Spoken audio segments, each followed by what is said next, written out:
another video tutorial. My name is Lawson Luke. So our topic for this lesson is getting started with responsive CSS grid layouts in Flexbox. This video is by no means a debate between the CSS grid layouts and Flexbox. The goal of this tutorial is to highlight the powerful properties of these two display systems and show you how you can incorporate them into your next front-end design. So let's dive right in. What is CSS grid layout? CSS Grid layout has to do with the dividing of the HTML page into major regions and sections. It helps the developer to align elements and contents into columns and rows. It supports two-dimensional layout display. Flexbox, on the other hand, allows you to design layout structures that are both flexible and responsive without making reference to the floats or the CSS positioning system. Now, Flexbox, for the most part, is one-dimensional, and it helps mostly in content alignment and movement of blocks within the HTML page. So let's get to the coding section of this tutorial and see how all these explanations work out. Power up your favorite editor. I'm on Visual Studio Code. I already created these two files here, grid.html, which you can see here, and I already have grid.css as well. So go ahead and create yours. So you can see my grid.css file is already linked to this HTML file here. So inside this folder called CSS, and here we have it. So this is it here within this folder. So go ahead and create yours, and then we'll just get right to it. For the title, I'm going to give this a title of responsive CSS grid layout and Flexbox. So hopefully that makes a lot of sense.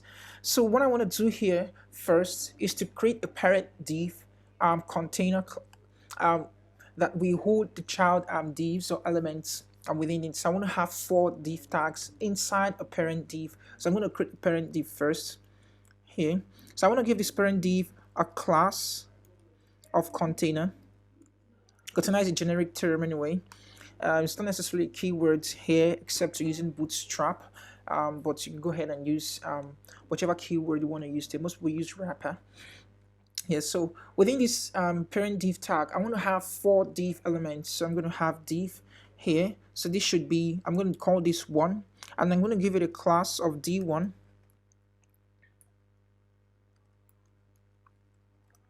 D1.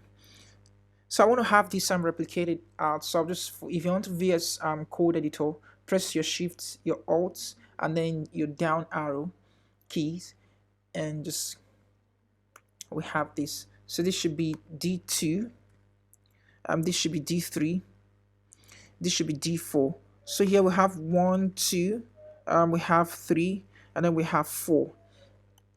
Okay, so we have this sorted out for us. So what we can do next is to add our styles to the CSS file we created, grid.css.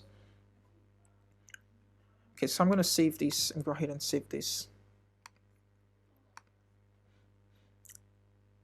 Alright, so the first thing we want to do here in the file, this grid.css file, I want to define the background color for the different child div elements that I just created, so that we can have a varying backgrounds, and then we can be able to see the workings of how these grids and Flexbox work. So, but what I'm going to do here is to use grid layout for the desktop display. That's when it's on a large screen. It's going to use the grid CSS layouts display, and then for a small device, I'm going to use a media query, and then I'm going to add Flexbox codes stylings within that media query for the small screen display. So let's work on this one first. So I'm going to have here D1.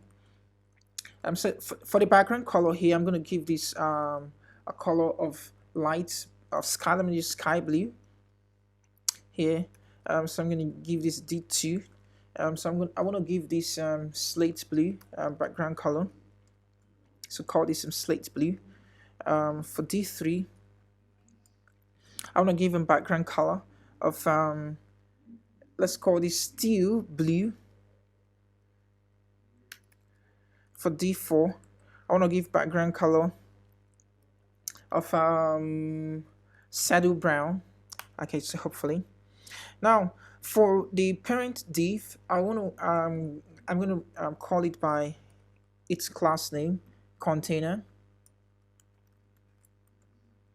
So I want to set display to grid first off. Very important. So I'm going to set what type of display I want there. So I'm going to have grid template columns. For grid template columns, I'm going to have auto, auto, auto, auto. Right here. For grid template rows, I'm going to have 200 pixel, 200 pixel.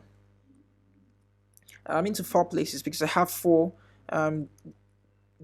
child divs created here. So I'm going to give this grid gap. So I'm going to call grid column gap. For grid column gap, I'm going to give it. I think I'm just going to give it 10 pixel.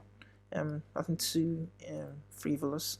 For grid row gap, I'm going to give this. I think 5 pixel. I'm right here. So hopefully that should give us some display here on the screen. Alright, so we have this display sorted out for us here. So hopefully it makes a lot of sense. So I want to set for this, I want to set the height for this.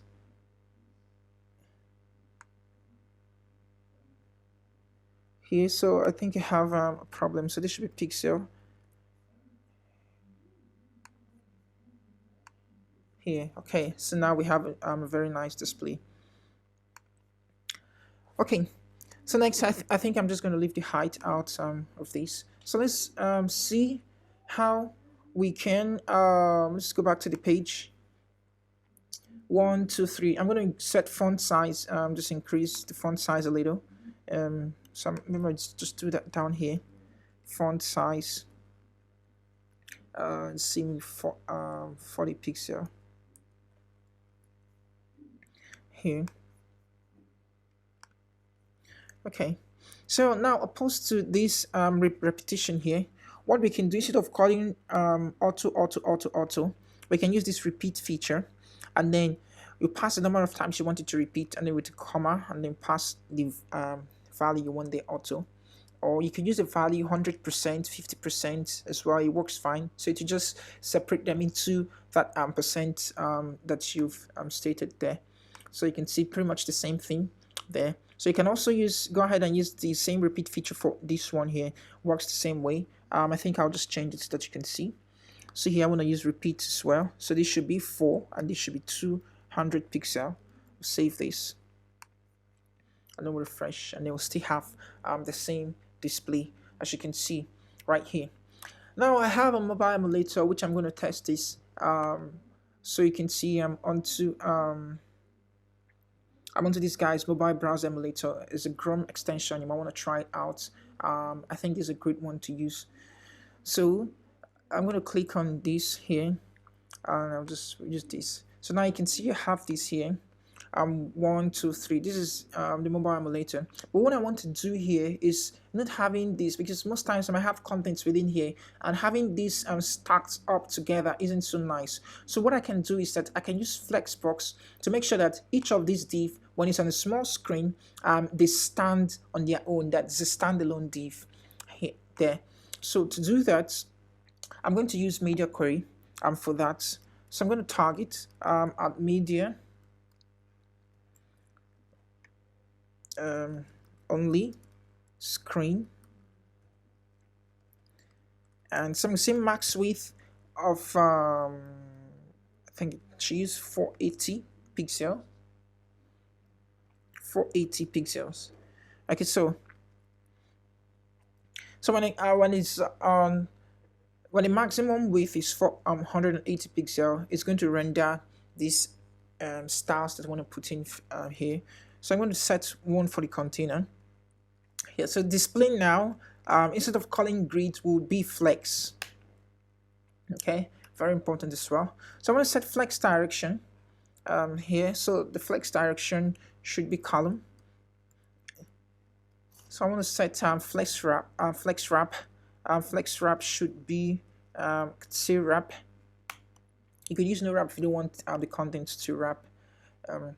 Okay, so I'll save this. I can say align content. Align content. You can do space between, space around here. So I'll save this up and come back here. I think I'll just get rid of this one, open it again. I'll just refresh this to get the latest changes. So come back here, and what I can do here, so you can see I have this sorted out for me. Okay, so next let's go ahead and expand the height and width of these various columns here. So to do that, what we can do here is to say I can target here. What I'll do is to target the, you can see dot container. Okay, so I'm going to target the div here, right? So I want to set the width to be, say 100%. I've set the height to be maybe 50 VH here, and then I'll just Ctrl S to save, and we'll come back and I'll just close this one and just do everything afresh. So I'll refresh this, and then I'll come here, then I'll minimize this screen, so you can see I have this sorted out for me. Yeah, so this is it. This is it. So when it's on a small screen, it has a display, which kind of makes sense to me. This is how I want it to be. So I can just, you know, when the screen begins to get large and large, you know, you begin to have this display that was specified. So when it's on the maximum width of 480 pixel, it begins to render this display that we've told it, we've ordered it to render. So police tutorial makes a lot of sense. So this is, I'm just getting started with CSS Grid and Flexbox. So if you like this tutorial, you can subscribe, leave a comment, leave a like, and if there's any questions you have about this tutorial, you can let me know in the comment section. Thank you for watching this tutorial.